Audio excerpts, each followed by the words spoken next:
What's going on YouTube? Jamie the Kid 00 here, and I'm back with a really standard deck profile because I'm playing standard decks at the moment because regional season is coming around soon and I need to get practicing on my tier 1 because, as you know, I only play tier 1s at events. Call me skillless, but I prefer tried and tested decks. That's just the way I play.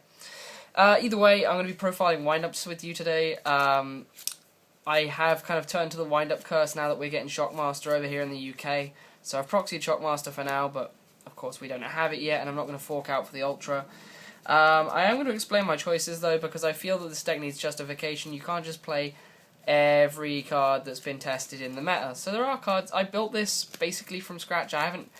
While I was building it, I knew what it should contain, but I didn't actually sit in front of YouTube and look at winning decks. I played with my hunches, and I played with just... I put in what I felt I needed to play. So if it looks net decked, it's not net decked, but it's based on what I know is tried and tested and works well.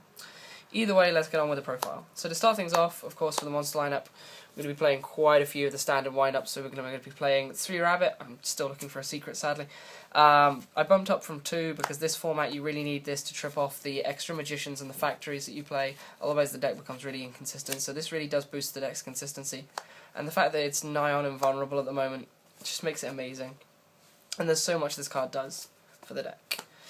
Then we, of course, play the triple rat.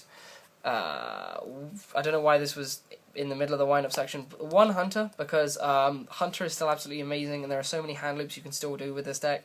I'm going to be doing 2 wind-up combos videos later on. One is OTK damage combos, and one is going to be hand loop combos. So stay tuned for the, both of those videos, because they're going to be amazing.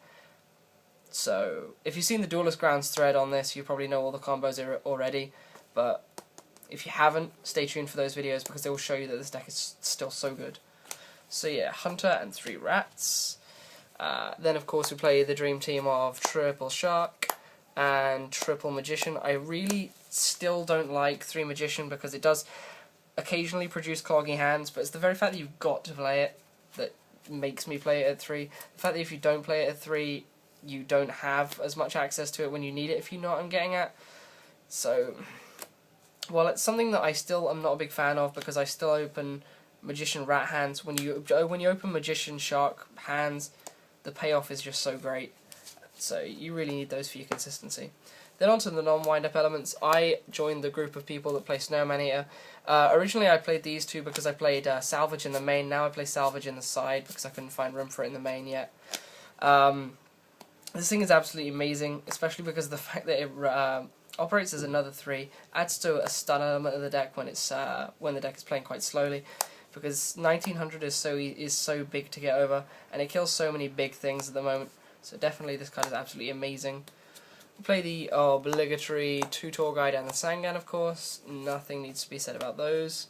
I'm actually playing 42 cards, and the extra 2 cards which I couldn't cut were 2 Thunder King Ryo. Again, I felt that if I didn't open Magician Shark, this would be a great opening in itself. This deck is all about opening really well on the first turn, in my opinion, at the moment.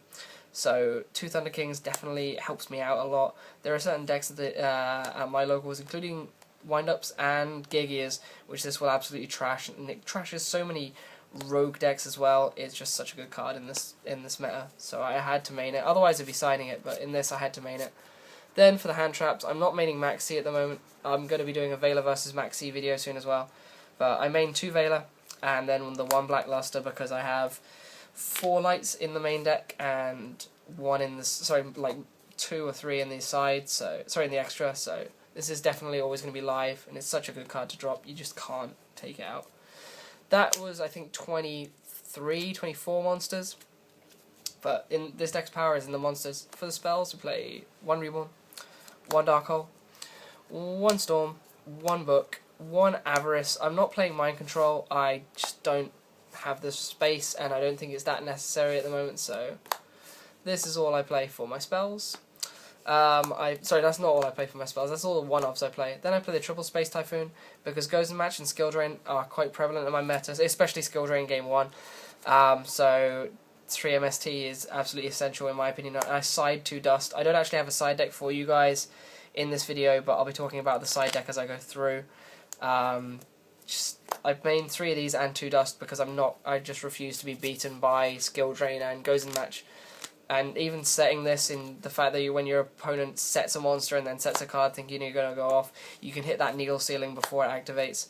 So it's definitely really useful.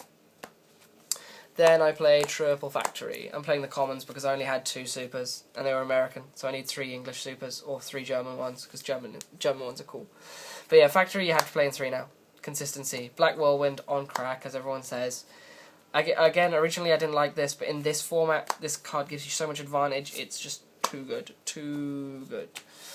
Then for the trap lineup, it's fairly standard as per my playstyle. I play double prison because I don't like bottomless before I play before prison. I like to play prison before bottomless simply because if you draw bottomless late, bottomless is useless. If you draw this, it's still good. I mean, I know bottomless has its own advantages as well, but I prefer this over it, so play a pref, play a pref. Next up, I play the double torrential. I feel in this deck you can afford to lose cards, unlike in Gears and things like that from the field.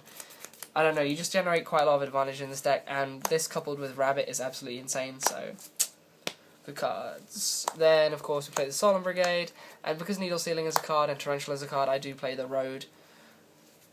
Nothing much else to explain there. Right, on to the extra. The extra is a bit odd. And something tells me this isn't actually 15 cards and I've left something out, but if I have left something out, it'll be an annotation on the video.